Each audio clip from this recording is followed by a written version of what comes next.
திமுகவில் இருப்பவர்களை குறிவைத்து அடிப்பதற்கு பாஜக தயாராகிவிட்டது. முதல் பலி நானாகிவிட்டேன். எது வந்தாலும் நிற்போம், அதில் எந்தவித மாற்றமும் இல்லை. அடிக்க அடிக்க பந்து மாதிரி எழுந்திருக்க வேண்டுமே தவிர விட்டுவிட்டு போகக்கூடாது என திருவாரூரில் நடைபெற்ற திமுக வாக்குச்சாவடி முகவர்கள் கூட்டத்தில் அமைச்சர் KN நேரு பேசியுள்ளார்.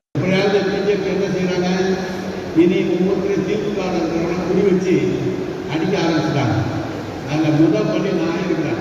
அதுக்குதான் பரவாயில்ல, நீங்கள் எது வந்தாலும் நிற்கும், அதில் ஒன்றும் மாற்றம் இல்லை. ஆனால் இதில் நாளைக்கு வரும்போது துணிஞ்சு அடிக்க பஞ்சு மாதிரி இருந்திருக்கீங்க தவிர விட்டுட்டு போக முடியாது.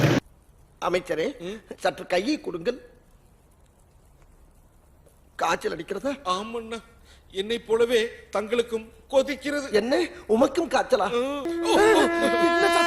சங்கு சத்தம். சங்கா?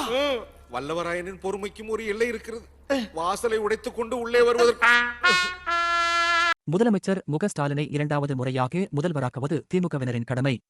இது அவருக்காகவோ கழகத்திற்காகவோ அல்லாமல் பொதுமக்களின் நன்மைக்காகவும் நலத்திட்ட உதவிகள் தொடர்ந்து கிடைப்பதற்காகவும் செய்யப்பட வேண்டும்.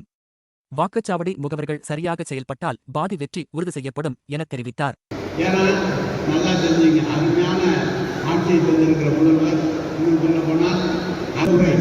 மீண்டும் தளபதியை இரண்டாவது முறையாக முதலமைச்சராக உருவாக்குவதுதான் நம்முடைய கடமை. இந்த அவருக்காக அல்ல, கழகத்துக்காக, நம்மளுடைய நன்மைக்காக. கவனித்தீரா? எதை மன்னா? இவன் பாடிய துதியை கவனித்தீரா? இல்லை மன்னா. நீர் எதைத்தான் சரியாக கவனித்தீர்? எங்கே துதியை இன்னும் ஒருமுறை பாடு.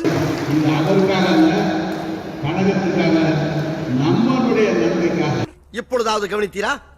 ஒன்றும் விளங்கவில்லையே மன்னா. மீண்டும் தளபதியை இரண்டாவது முறையாக முதலமைச்சராக உருவாக்குவதுதான் நம்முடைய கடமை.